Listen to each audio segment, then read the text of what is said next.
Mitala og labing unang positibong kaso sa COVID-19 ang Zamboanga del Norte. Samtang nagpositibo pagbalik ang COVID-19 patient nga nakarecover na sa General Santos City. Ani ang report.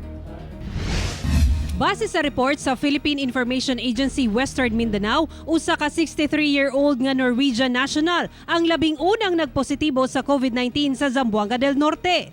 Miabot siya sa Dipolog City ni atong March 2 ug mipuyo sa Barangay Sikayab.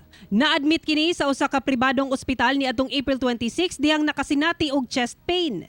Ni atong Sabado, gi-airlift kini padulong Manila ug gikuhaan og swab sample pagka Domingo. Ug kagahapon, migawas ang resulta nga nagpositibo kini sa COVID-19.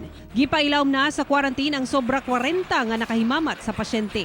Samtang tungod kay anaa sa General Community Quarantine ang Zamboanga del Norte, girekomenda sa DOH Region 9 nga ibutang ubos sa Enhanced Community Quarantine ang barangay sa Dipolog City kung asa nagpuyo ang Norwegian national. Hindi na kailangan siguro mag-ECQ. Maybe for that barangay kung saan nag-temporary stay, kasi foreigner ito, tourist siya. So, may isang lugar lang siguro doon sa Zamboanga del Norte, 1 or 2 barangays na pwede nila i-ECQ.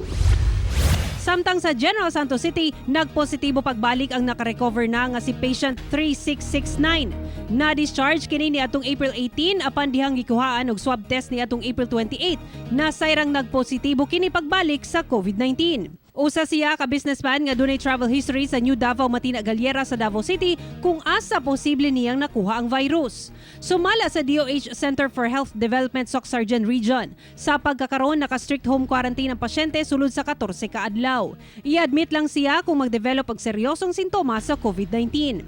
Gipasabot sa DOH nga ang pagpositibo pagbalik sa pasyente, posibleng tungod sa remnants o nahibilin nga dead virus nga na-detect sa PCR test.